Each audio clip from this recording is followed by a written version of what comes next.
For the last 5 years, we've invested a lot of time, and our intention has been, how do we ensure that young people's voices are heard in the governance architecture in this country? And so in the lead up to 2022, our question was, how do we expand the definition of inclusion of young people beyond just participation in accountability? How do we include young people in elective politics?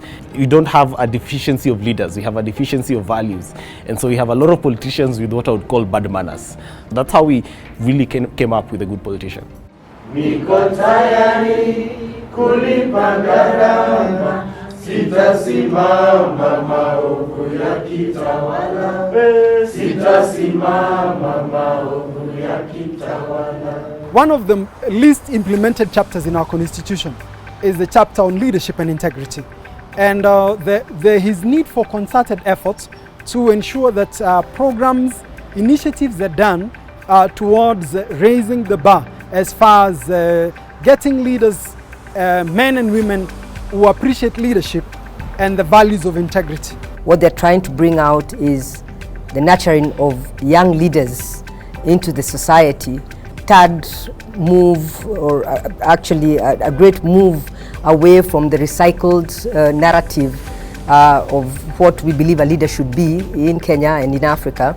And I think it is a good move through the practical training, which endeavors to educate, inform, but more so give practical and real aspects of what it is to be a leader, especially for members of county assembly and for ward management.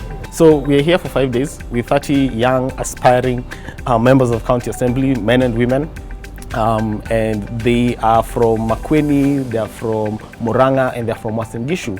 We are trying to, number one, connect these young people with themselves, that they know that they're not the only ones who are running for elections, that there's another young person in a different county who's running, and so help them to connect with one another and hopefully create camaraderie among themselves.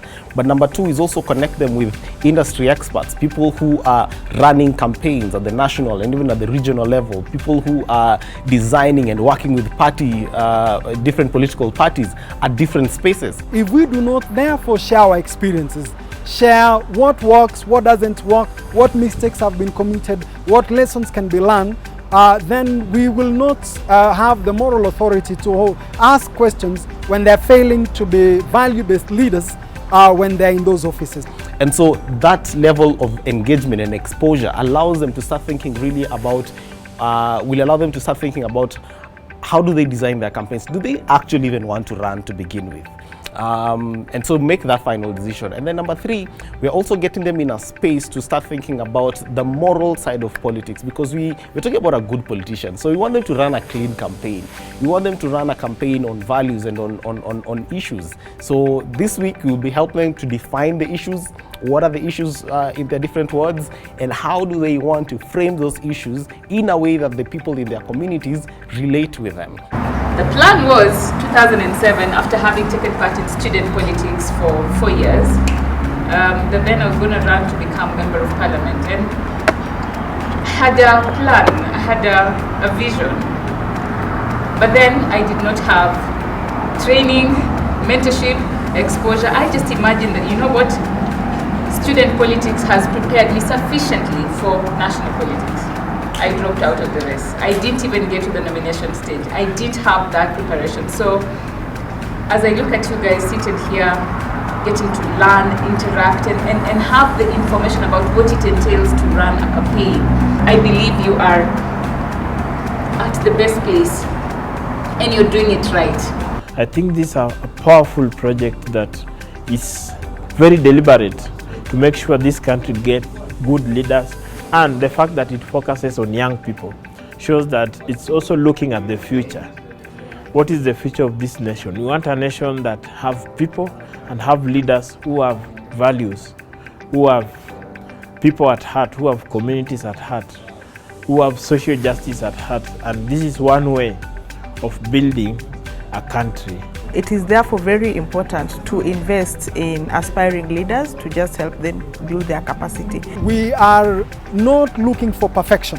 We are looking to be excellent, even with the limitations which could be resource-wise, geographic spread, and also the challenges that comes with the weaknesses with the parties that we have in our country. In self-awareness, most times it is the beggar knowing where there is bread, but more importantly, showing the others where there is bread. Who is responsible of the citizens back in mashinani and prepare them for us new politicians? And a system whereby we don't elect leaders in consideration of what they have, but what they can offer. So the process doesn't end here. We've said this is a pilot for us, and we're trying to see how do we create a program that it can have a tangible influence on the outcome of an election, and include more young people in the outcome of that election. So after this, these young people are going back to their counties, and as they go back, we'll have a follow-up, because each of them has what they're calling a work plan that they have said, I'm going to develop a manifesto, I'm going to develop a communications plan, I'm going to set up my campaign team. And so there'll be a follow-up from our team to say, hey, is this happening? Do you have this ready? What kind of support do you need? And they become a good politician.